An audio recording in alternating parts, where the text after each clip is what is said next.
What's up, Blue Jay fans? Rob Scott of the Jay Talking Podcast back with another game day recap. The second game of a double dip today.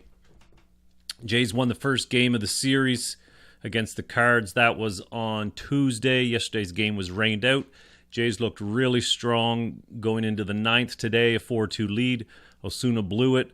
And then they eventually lost in the bottom of the 11th, 8-4 on a walk-off grand slam by Matt Carpenter. So the second game tonight didn't go any better, but it was mostly over more quickly. We didn't have anything to get really excited about. The Jays lost 6-4. Casey Lawrence on the hill against Adam Wainwright. Lawrence was awful. He went to 0-3, 10 hits, 5 innings, 6 runs, a handful of walks, and 1 K. His ERA now 9 on the season, almost 8.78, I believe, and he's done. Probably with this team.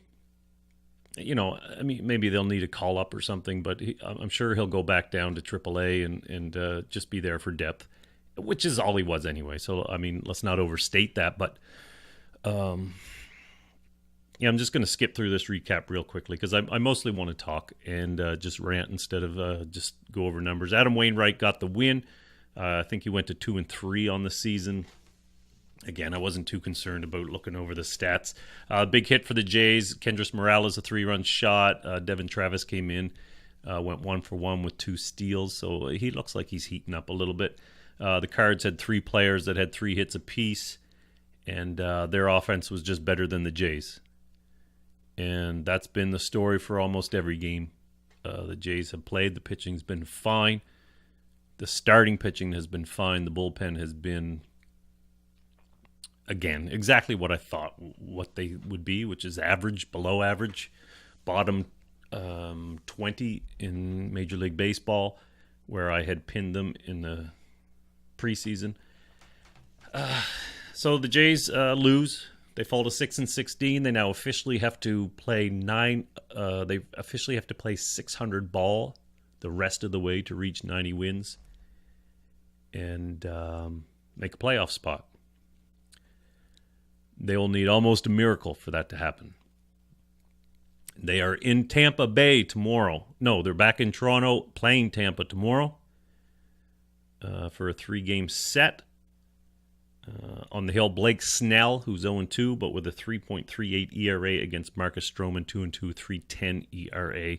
So that'll be a good matchup, and I'll have a series preview sometime around noon tomorrow on that series. So I'm not going to get into that too much either.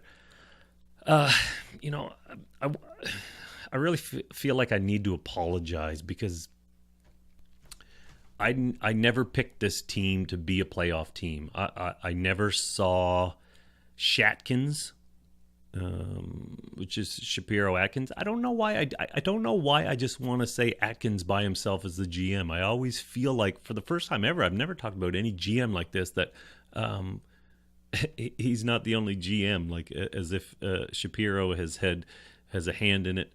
And maybe he doesn't. Maybe he is just the president who's working on building seats in the stands and figuring out whether to sell hot dogs or bananas. I don't know. But is Shatkins totally in control? I don't know why I'm doubting that he is. But it's the only time I've ever felt like this against a voted GM. But I'll call them Shatkins. That's how I'm going to refer to them this season as a team. And I never felt like they did what they needed to do to build the strengths, build on the weaknesses this team has, which again I identified as being power off the bench, left-handed power off the bench, some speed, which they relied on Pompey, and he's had concussions, so that's been unfortunate. But left-handed power in the lineup, guys who can get on base more than just hit home runs. You know, good contact hitters, stronger bullpen, and they didn't really do any of that. I mean, Joe Smith has been good. So a couple of those guys have paid off, of course, and they will pay off. And I'm not really good at the business of prediction, so I get it wrong. And I have my gut feelings, and my gut feeling was coming into this season. This is a 530, 540 baseball team. Will not make the playoffs. Will be weaker than 2016 team in all areas. Well, maybe not starting pitching, but certainly offense, and bullpen would be just as poor or a little bit worse. And so far, that's bearing out. Now, I understand they have injuries, and I can't. They would be better without, obviously, with Josh Donaldson, Troy Tulowitzki, J.A. Happ, Aaron Sanchez, if all those guys were rolling right now. And they're not rolling right now. And we were lucky last year that we suffered almost no injuries. So we can't look back and say, well, yeah, but if we had all these guys, you have injuries. And you have to deal with injuries. And the Jays were fortunate last year that they didn't have to deal with many injuries other than the usual suspects, the Troy Tulowitzki for a couple runs on the DL and Devin Travis and stuff like that. So, I mean, they've been particularly unhealthy this year with their bigger players, but whether over the course of the season that will, just be a blip here and there where a few guys get injured, or these injuries will stretch out and will just be really unfortunate and will make their record look worse than it should be, which would be a good thing, really, if you think about it, because, if you are of my opinion, which is this is not a playoff team, then I don't want to be a 500 team. I want to be a 400 team. And I want to be a 400 team because what's the point of being a 500 team? Be a 400 team and get a really good draft pick. I don't see any problem with that. Not setting it as a goal, but being realistic in that nobody's going to remember you as a 500 team, but you get a good draft pick, you get a top 5 draft pick, and he adds to your talent base. Now they're going to start remembering you. And this team can be constructed still around Stroman, Sanchez, Roberto Osuna. You could say Josh Donaldson, but I think his contract's up next year, and you got to move Josh Donaldson if his contract's up next year. You got to move him this year. You're going to be stuck with Tulowitzki. You're going to be stuck with Martin because those contracts are going to be tough to move. And this brought me to this point, and it's kind of a conspiracy theory, really. But I was thinking about it, and I thought this: the players the Jays brought in this year, Kendrys Morales, Steve Pearce, J.P. Howell. Who else did they go get? And Batista. Batista 36, Morales 33, Pearce 33. I didn't see what the point of these signings were. I mean, Morales made sense because he replaced Edwin. But when you think as a GM, so the GMs, in order to sign those guys, they must have thought we have 1 year.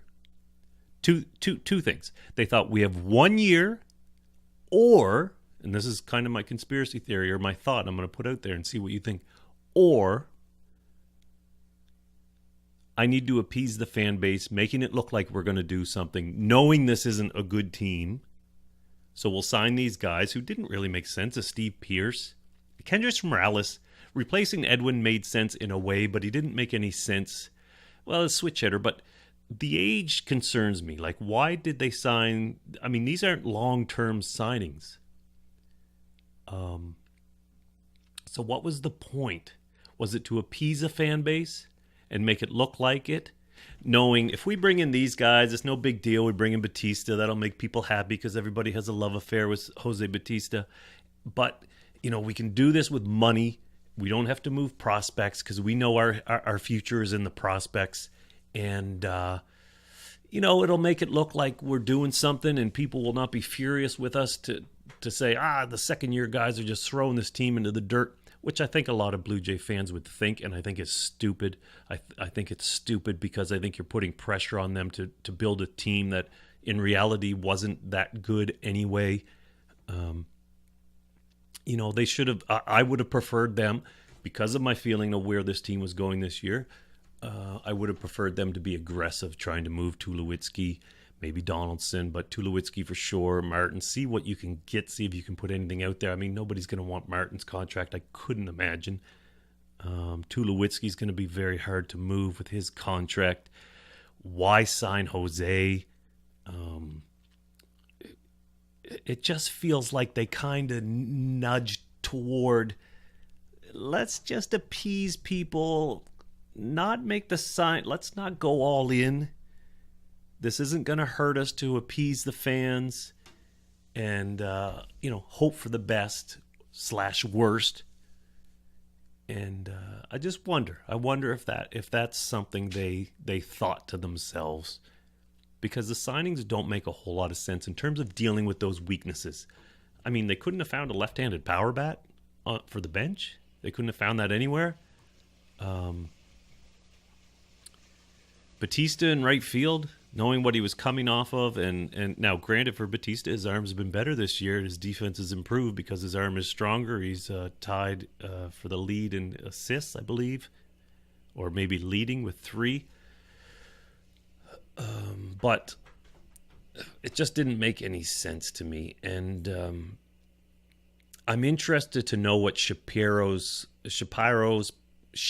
plan is for next season. I want to see them get younger. I want to see them build around the younger players. This is the oldest team in the league. So what are they going to do? They got to get younger. They got to give up on this team. And this slow start I think all the Blue Jay fans are going to find this slow start is an absolute blessing in disguise, because it's going to force us to get these guys out quicker. It's going to force us to make a decision. My God, I would hate it if we had to think, all right, we're playing 520 ball. We're 6 games out of first by August, or 6 games out of a playoff spot. Let's invest. Let's trade some minor leaguers for that one more push. I would fucking hate to see that happen. I think that would be such a bad move. And I hope it doesn't happen. And thankfully, I don't believe it will happen. I don't think this team will mortgage their future for one last try with a bunch of old fellas. It's time to rebuild. It's time to rebuild, and I feel shitty because the season is over.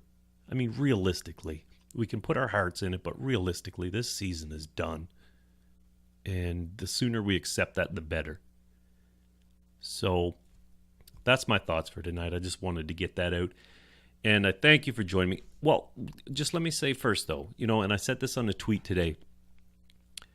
It's disappointing that this team is where they are right now. Everybody's feeling that disappointment. But it still can be a fun season because you can see the development of young players. If we can bring up a Rowdy Tellez, a couple AAA guys, or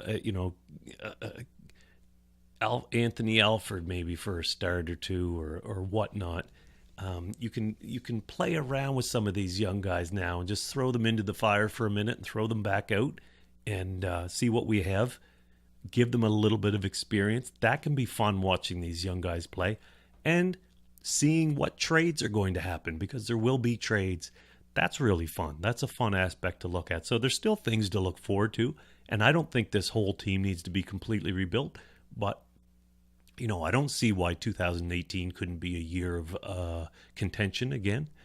But this year's fucked. So let's give it up. Let's give it up this year, and let's move on and look forward. That's my thought. You let me know yours. Do you think that? Do you think we should move on right now? Is the season done for you? Anyway, thank you for joining me. I'll be back tomorrow with a series preview of Tampa Bay and Toronto.